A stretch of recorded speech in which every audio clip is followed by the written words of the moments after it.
Bonjour Zach.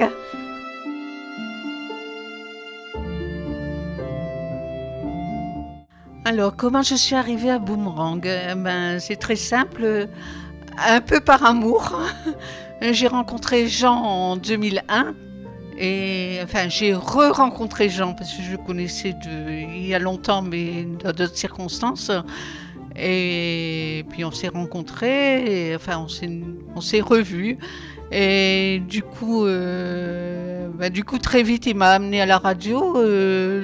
Parce que sa fille travaillait encore le samedi après-midi, donc c'était en septembre 2001. Elle travaillait encore le samedi après-midi pour la comptabilité, voilà.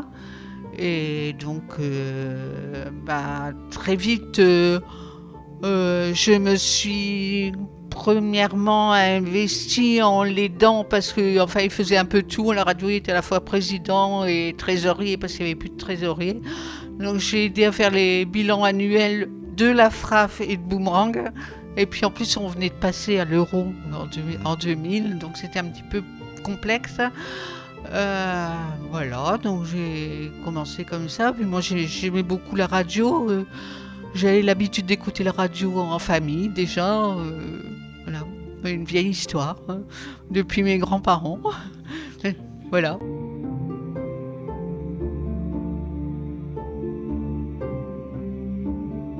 J'y suis rentrée très vite l'année suivante en fait. Et très vite je me suis présentée en tant que trésorière puisqu'il n'y avait personne.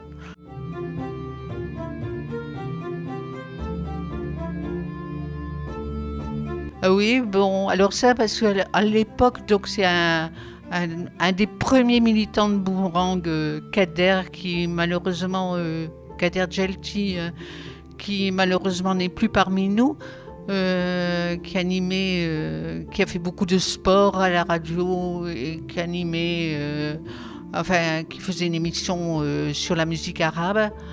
Et donc il était représentant de la radio à la FAL et donc je l'ai remplacé très rapidement aussi.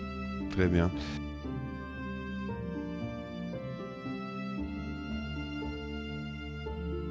En hiver c'est régulier, en été beaucoup moins. Oui, forcément.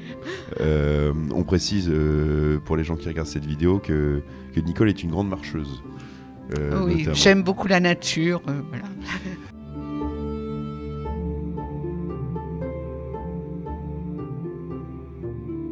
Ouais, alors une émission, ça j'ai commencé après ma mise à la retraite parce que j'ai pris, ayant eu la chance d'avoir choisi le métier d'enseignante et ayant eu 3 enfants. Donc quand la loi elle a changé, que la retraite, on l'a fait passer, on ne pouvait pas plus la prendre à 55 ans comme c'était dans notre contrat au départ, mais à 60 ans. Moi du coup j'ai devancé, j'ai arrêté avant, quoi. Et donc je devais m'arrêter à 55 ans normalement, puis je me suis arrêtée en fait en septembre 2008. D'accord. Donc j'avais 51 ans en fait, je me suis arrêtée avant les 55 ans parce que bon, ça me servait pas grand chose financièrement de continuer. Et puis j'avoue qu'après 50 ans, enseignant dans le primaire, c'est pas évident, on est debout tout le temps, les enfants sont devenus plus difficiles, enfin c'est pas la même chose, c'est pas pareil.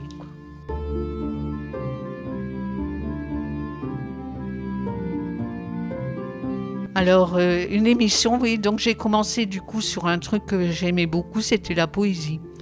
La poésie, je l'avais beaucoup pratiquée en classe avec mes élèves. Ensuite, je l'ai pratiquée également à la FAL, puisqu'il y avait des rencontres poésie depuis longtemps et j'en ai pris la responsabilité pendant un temps. Et donc, ça me trottait dans la tête, quand je serai à la retraite, je ferai une émission sur la poésie.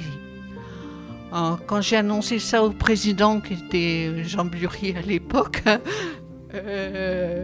il m'a dit « Ah mais tu sais, faut la faire toutes les semaines, il faut te renouveler, etc. » Donc au début, je crois qu'il m'avait accordé une demi-heure ou 3/4 d'heure. Voilà. Et puis on en est venu, donc je faisais ça avec Fred. Et puis il y avait aussi quelqu'un des entonnoirs qui était présent à l'époque et qui a arrêté, qui s'appelait Bruno. Et donc cette émission poésie, j'avais promis de me la faire à la retraite et je l'ai faite.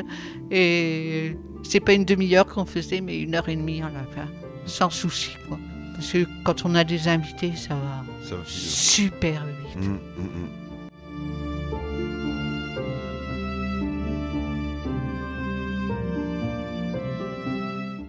Non, très jeune, je me suis engagée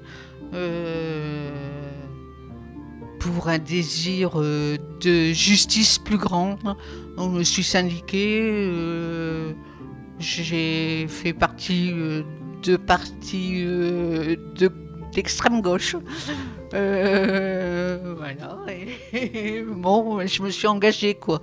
Et encore récemment, bien que plus syndiquée, avec Jean, on a participé pas mal à des manifestations parce qu'on voulait montrer on voulait dire non à ce qui se passait, quoi, tout simplement.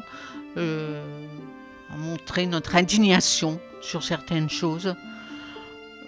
Voilà, tout simplement.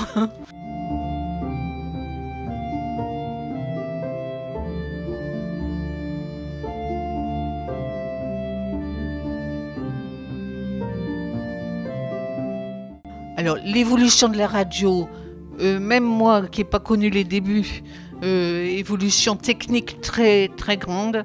Au niveau des salariés, un beaucoup plus grand professionnalisme, je vais dire en général. Voilà. Et sur le futur, j'y crois toujours. Et c'est possible malgré les difficultés. Et je crois que devrait faire plus intervenir les gens, la radio, faire plus de micro-trottoirs, enfin faire que les gens, ce qu'on appelle les gens, quoi, monsieur lambda, ils puissent s'exprimer et venir s'exprimer à la radio. Très bien. Les femmes aussi. Oui. Parce qu'il y a peu de femmes encore à la radio. C'est vrai. Donc,